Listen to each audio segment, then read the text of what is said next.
Hello and welcome to G Fun Facts Online. Take a look at the device you're listening on right now. Your smartphone, your laptop, maybe your headphones. What if I told you that the magic inside them, the very thing that makes them work, comes at a devastating environmental price? Today, we're pulling back the curtain on our digital lives to talk about the hidden cost of rare earth elements. First off, what are these things? Rare earth elements, or REEs, are a group of 17 metallic elements. And here's a fun fact to start. They aren't actually all that rare. The name is a bit of a misnomer. The real problem is that they're scattered all over the Earth's crust in very low concentrations. Finding enough of them in one spot to make mining economically viable? That's the real challenge. And the methods we use to get them out are where the environmental nightmare begins. Imagine this. To get to the ore, miners often use strip mining, literally scraping away the entire top layer of the earth. Then, this ore gets dumped into massive pits called leaching ponds. Here, a cocktail of powerful chemicals is poured over it to dissolve and separate the precious rare earths. Another method involves drilling deep into the ground and injecting these same chemicals directly into the earth, a process called in situ leaching, to dissolve the elements and pump the toxic soup back to the surface. Both methods are chemically intense and carry a massive risk of contaminating groundwater and entire ecosystems if anything goes wrong. But the problem goes deeper, right down to the geochemistry of these elements. You see, rare earths love to hang out with some pretty nasty company, specifically radioactive elements like thorium and uranium. When miners dig up the ore and process it, they're not just bringing up rare earths, they're bringing these radioactive materials to the surface. The result is staggering. For every single ton of rare earth elements produced, the process can generate up to 2,000 tons of toxic waste. Let that sink in. 2,000 tons of waste, packed with heavy metals, acids, and radioactive residue for every 1 ton of product.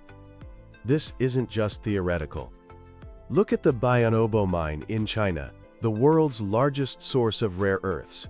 Decades of this kind of mining have created a colossal tailings pond, a lake of toxic sludge, containing thousands of tons of radioactive thorium waste. This toxic lake has been leaking into the groundwater, posing a direct threat to the Yellow River, a water source for millions of people. In another part of China, Jiangxi province, the damage is so extensive that experts believe it could take 100 years and billions of dollars just to clean it up. The consequences for people and nature are severe. In regions with heavy mining, there are reports of so-called cancer villages, where the water and soil are so poisoned that residents suffer from alarming rates of cancer and other diseases. Crops fail and livestock die off. The workers in these mines often face incredibly hazardous conditions with little to no protection, leading to severe skin and respiratory problems. Ecologically, it's a wasteland. The release of toxic chemicals destroys vegetation, causes massive soil erosion, and pollutes rivers and groundwater, transforming once thriving landscapes into barren, toxic moonscapes.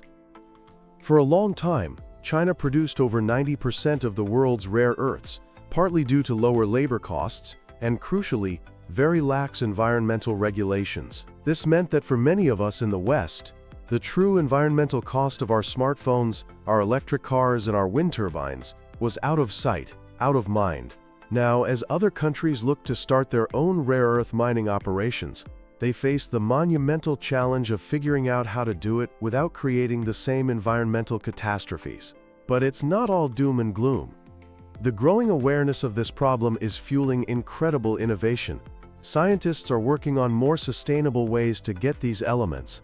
One exciting field is bioleaching, which uses specialized bacteria to extract REEs from ore, potentially cutting out the need for harsh chemicals. Others are exploring electrokinetic methods, using electric fields to make the leaching process more efficient with fewer chemicals. And, of course, there is recycling. Pulling rare earths from our mountains of electronic waste is a huge opportunity. Though we still need better ways to collect and process that e-waste efficiently. Researchers at Penn State have even found a bacterial protein called lan-modulin that is incredibly good at grabbing onto rare earths, which could be used to pull them out of industrial waste or old electronics. Another team is using supercritical fluids to extract them from coal ash, a process that's more energy efficient and creates no liquid waste. These solutions offer a glimmer of hope for a more sustainable future, but technology alone won't solve it. There needs to be a global shift. We, as consumers, and the companies we buy from, need to demand and support environmentally and socially responsible sourcing of these critical materials. Because without a conscious, worldwide effort to address these hidden costs, the magic of our modern world will continue to be built on a foundation of environmental devastation.